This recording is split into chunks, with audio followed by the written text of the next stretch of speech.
Hey guys, hope you're having a good day. Time for another answer to a question that you guys have submitted. The question is this. Drum roll, please. Y'all are weak. No drum roll. That's pathetic. Anyway, we're on a budget. We forgot the sound effect reel. Tips for finding love and spotting the right match for you. At least it doesn't say tips and tricks. I have no tricks, but I do have some tips. Finding love and spotting the right match for you. You know what I've found? I've asked single adults a lot of the times, who are you looking for? What are you looking for in somebody that you're going to date and subsequent desire to marry?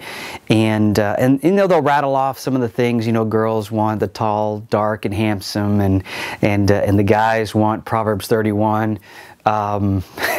Just coming off the page of Scripture. But one of the things that I seldom run across is somebody who's wanting to become what they want.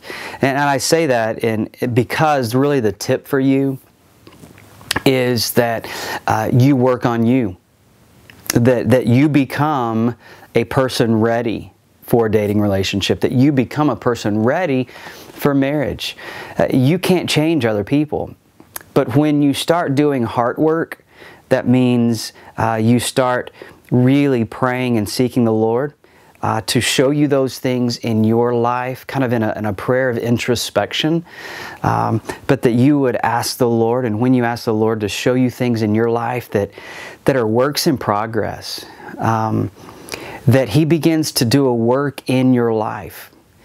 And you can be around people, if you're a girl, you could be around a guy, but it wasn't the right time for you to see him as somebody that God actually intends for you to date. And you can talk to married couples, and they'll tell you stories after stories after stories about they were around an individual, never saw them as somebody that they would even be attracted to or marry, but one day, all of a sudden they saw them differently. And what happens there is there's a heart change of our own life. Yeah, I can't make somebody become what I want them to be. That's not authentic on my part. That's not authentic on their part. That's just wrong. That's just some type of game that never works. But my tip is for you to work on you. And for you to pray that God would give you eyes to see as He begins to do this beautiful and effectual work on your heart and in your life.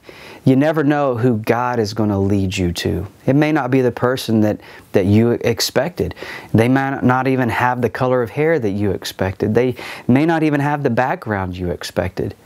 But you see, you're doing heart work, you're doing work, and you're growing in a relationship with God, and there's nobody that wants you to marry the right person or date the right person.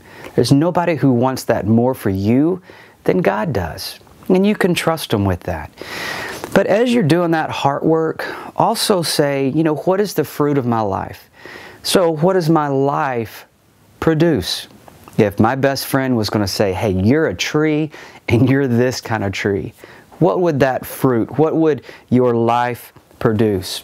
And so as you are wanting to become somebody that another person would desire to date, subsequently marry, then I want you to look at Galatians chapter 5, verse 22. But the fruit of the Spirit is love, joy, peace, patience, kindness, goodness, faithfulness, gentleness, self-control. Against such things there is no law. So as you grow in your relationship with God, my biggest tip for you is to work on you and focus on God and trust that He will lead you to that person that He desires for you to date and one day marry.